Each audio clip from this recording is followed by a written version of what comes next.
네, 안녕하세요. 오늘은 최근 미국 바이든 대통령이 중동 지역, 사우디를 포함한 중동 지역을 순방한 그 관련된 이야기를 좀 말씀을 드리겠습니다.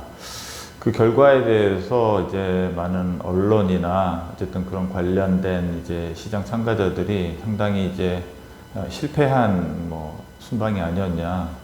그러니까 뭐 사우디의 뭐 원유 증산을 목적으로 갔는데, 그리고 다 자존심 굽히고 미국 대통령이 갔는데 별로 얻은 거는 없지 않았냐는 이제 그런 약간 비판적인 시각들이 좀 많이 있는데요.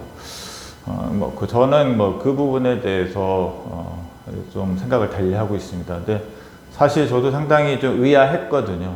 이제 보통 이제 대통령이 가서 그런 뭐 원유 증산이라든가 그런 거에 대한 얘기를 할 거였으면 사전에 이제 외교 이제 스태프들이 결국은 다 어느 정도 다 결론을 도출해 놓고 대통령은 가서 뭐 사실 뭐 추이만 하는 그런 형식을 밟는 게 좀 일반적인데, 뭐 갔는데 뭐 특별한 뭐 이제 그 결과물이 없었죠. 이제 시장에서 이제 희망했었던 그런 측면에서의 결과물이라고 볼 수 있겠습니다. 근데 그래서 좀 그 왜 그랬을까 상당히 궁금했는데, 이 바이든 대통령이 이제 귀국한 직후에 이제 푸틴이 이제 그 이란을 방문하는 걸 보고 좀 이해가 됐습니다. 그 정황은. 그래서 저는 이번에 바이든 대통령이 중동 지역 순방한 거는 사실 그런 뭐 원유 증산 그거보다는 사실 외교 안보적인, 그러니까 지금 우크라이나 전 이후에 그다음에 그 향후에 그건 장기적으로 러시아와 이제 그 미국과의 어떤 대결 구도를 염두에 두고 중동 지역의 어쨌든 뭐 그런 결속, 친미적인 어쨌든 미국에 우호적일 수 있는 그런 국가들에 대해 결속을 다지기 위한 목적으로 간 것이 주 목적이었다고 생각합니다. 보시면은 뭐 이번에도 먼저 이스라엘을 먼저 갔다가 그다음에 팔레스타인 수반 만나고 그다음에 이제 그 사우디를 방문을 해서 회담을 좀 했는데요.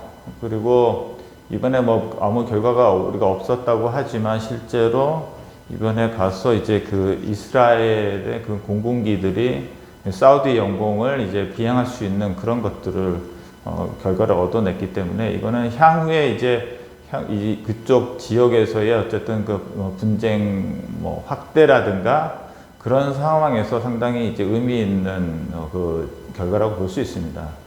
이스라엘이 이제 지리적으로 봤을 때 워낙 그 아랍 국가들에 이렇게 둘러싸여 있기 때문에 사실은 그런 유사시 상황에서 어쨌든 공군의 어쨌든 제공력을 확보하는 데 있어가지고 어떤 사우디의 어쨌든 그런 양해를 얻어냈다는 것 자체는 상당한 좀 큰 의미가 있다고 보고요. 근데 이제 뭐 사실 이제 시장에서는 당연히 관심이 이제 유가에 있으니까 그것 때문에 가지 않았겠냐라고 이제 미리 좀 기대가 앞서 나갔던 것 같고요. 그리고 일단 미국 정부 입장에서도 사실 실제로 뭐 지금 사우디의 그 증산 여력이 크지 않다는 거는 뭐 사실은 또 그쪽 업계에 있는 분들의 얘기는 그렇다는 것이 또 사실인 것 같고요. 가서 사실은 이렇게 뭐 증산 그런 것들 양해를 얻어낸다고 한들 그게 반짝 무슨 이제 효과는 있을지 모른다 하더라도 그게 장기적으로 어쨌든 그 약발이 없을 거라는 걸 알고 있었을 것 같아요. 그래서 그거는 이제 그냥 간 김에 그런 얘기도 잘 되면 뭐 좋은 건데 굳이 그걸 그렇게 뭐 큰 기대를 걸고 간 것 같지는 않습니다. 그리고 바이든 대통령이 그 빈살만 왕세자 만난 자리에서도 바로 이제 그 기자 살해 사건에 대한 얘기를 다시 언급하면서 결국 인권 문제를 다시 끄집어냈잖아요. 그거에 대해서 그러한 발언을 통해서 이제 미국 내에 어쨌든 그런 자기 지지 세력에 대한 어떤 그런 어쨌든 부응하는 좀 멘트를 날렸고, 그런 측면에서 저는 이번에 바이든 대통령의 어쨌든 그 순방 자체의 의미를 그렇게 해서 뭐 꼭 실패작이기보다는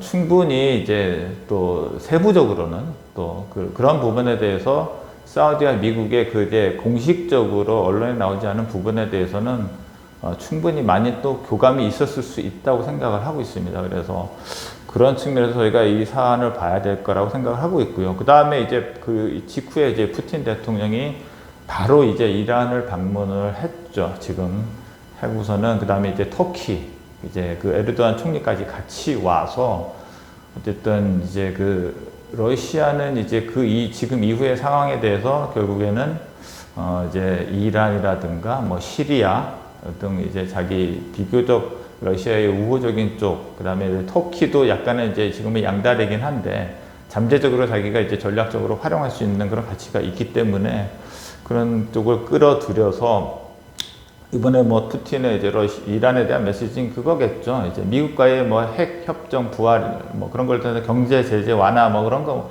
기대하지 마라. 그 다음에 미국에 한두 번 속아왔냐. 그 다음 나하고 좀 친하게 잘 지내고, 그 다음에 내가 이제 그쪽에서 그 석유 같은 거 뭐라든가 뭐 여러 가지 그 결제 뭐 루블화로 뭐 이제 석유 대금 결제나 이제 거래하는 서로 간에 이제 무역하는 데 가서 루블화 결제 비중도 좀 많이 하자 이런 식으로 이제 자기가 다독였던 것 같습니다. 그래서 결론적으로 이 오늘 말씀드린 거의 결론은 뭐냐면 결국 지금 우크라이나 사태는 뭐 어쨌든 언젠가는 뭐 이제 결론을 뭐 휴전을 하든 뭐 결론을 맺겠죠. 근데 결국 이 사태를 계기로 해서 미국과 그다음에 이제 그 반대편에선 뭐 러시아와 잠재적으로 중국 이제 그런 쪽과의 어쨌든 그런 지정학적인 그 서로 편가르기 그다음에 이제 그동안에는 이제 뭐 미국의 초강대국에 의한 어쨌든 그 세계의 그 정치 질서가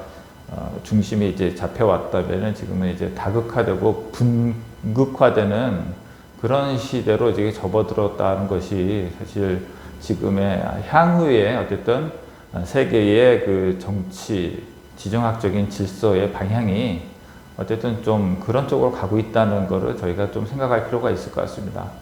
뭐 이상 말씀 이상입니다. 감사합니다.